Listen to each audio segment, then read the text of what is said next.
Wal mar'atu tawi wong wadon iku tu khalifu berbeda sapa wong wadon ar-rajula ing wong lanang. Sekarang ganti membahas yang perempuan. Kalau tadi yang laki-laki, sekarang yang perempuan. Ar-rajul ing wong lanang fil khamsi ing dalam limang perkara al-madhkurati yang telah disebut. Fa innaha moko sak temene wong wadon. Bagaimana ketika sholatnya seorang perempuan? Iku tadumu mengumpulkan sapa wong wadon ba'daha ing sebagian anggota badannya wong wadon ila ba'din maring sebagian yang lain. Jadi mengumpulkan atau merapatkan. Ketika rukuknya sikutnya dikumpulkan mingkup seperti ini. Ketika rukuknya tangannya mingkup. Sujud pun juga gitu. Ketika sujud tangannya mingkup seperti ini, jadi sikutnya tidak direnggangkan seperti laki-laki tadi, tapi dimingkupkan dengan dimingkupkan sikutnya, kemudian menempel dengan paha. Jadi pahanya juga dirapatkan dengan badannya. Jadi biar menahan anggota badan yang satu dengan yang lainnya. Berbeda dengan laki-laki tadi direnggangkan, ya, gagah seperti itu kalau laki-laki. Fatul siku moko mempertemukan batunaha ing perutnya wong wadon bi fakhidaiha kelawan pupune wong wadon. Nah, pupunya ditemukan fi ruku'iha ing dalam ruku'e wong wadon wa sujudiha lan sujude wong wadon. Nah, yang jelas kalau perempuan itu dirapatkan anggota badannya. Wa tukhfadu yang selanjutnya, wa tukhfadu lan merendahkan sautaha ing suaranya wong wadon.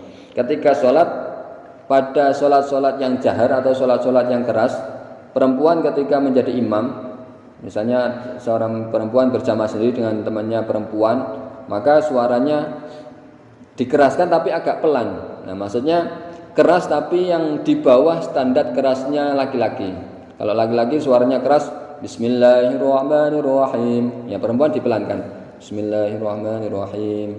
Nah, yang penting lebih rendah sedikit daripada suara kerasnya laki-laki.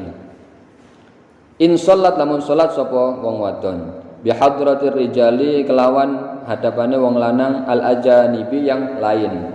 Kalau di sekitarnya ada laki-laki yang bukan mahram atau laki-laki lain yang bukan mahram, maka sholatnya suaranya dipelankan pada sholat yang jahar. Dipelankan maksudnya ya tetap keras tapi standar kerasnya di bawah kerasnya laki-laki.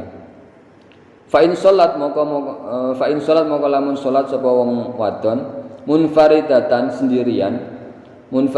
hale sendirian anhum saking laki-laki lain jaharot moko mengeraskan. Nah, kalau di sekitarnya tidak ada laki-laki lain atau sholat di rumah misalnya, sholat dengan anak perempuannya, ibunya jadi imam, nah itu boleh dikeraskan seperti kerasnya laki-laki, tidak apa-apa.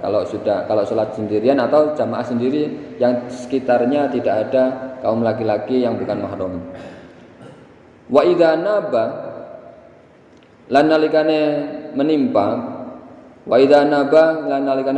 ha ing wong wadon apa syai'un sesuatu fi shalat ing dalam salat sofakot maka menepuk tangan sapa wong wadon. Ketika terjadi sesuatu kesalahan ataupun kekeliruan, misalnya imamnya keliru atau lupa, maka jamaah yang perempuan mengingatkannya dengan menepuk tangan. Cara menepuk tangannya bagaimana? Berbeda dengan tepuk pramuka. Kalau tepuk pramuka gini. Tapi kalau mengingatkan dalam sholat, seorang perempuan itu menepuk tangannya dengan bidorbil yumna, kelawan memukulkan tangan kanan ala dhuhril yusra ing atase punggung tangan yang kiri. Jadi telapak tangan yang kanan ini dipukulkan ke punggung tangan yang kiri. Nah, seperti ini. Telapak tangan kanan dipukulkan ke punggung tangan kiri. Nah, seperti ini. Tidak seperti ini, tapi telapak tangan kanan dipukulkan ke punggung tangan kiri. Ya, cukup sekali. Nah, kalau masih keliru, masih belum paham imamnya, sekali lagi. Tidak boleh terus-terusan seperti ini. Kalau dengan niat main-main maka sholatnya batal.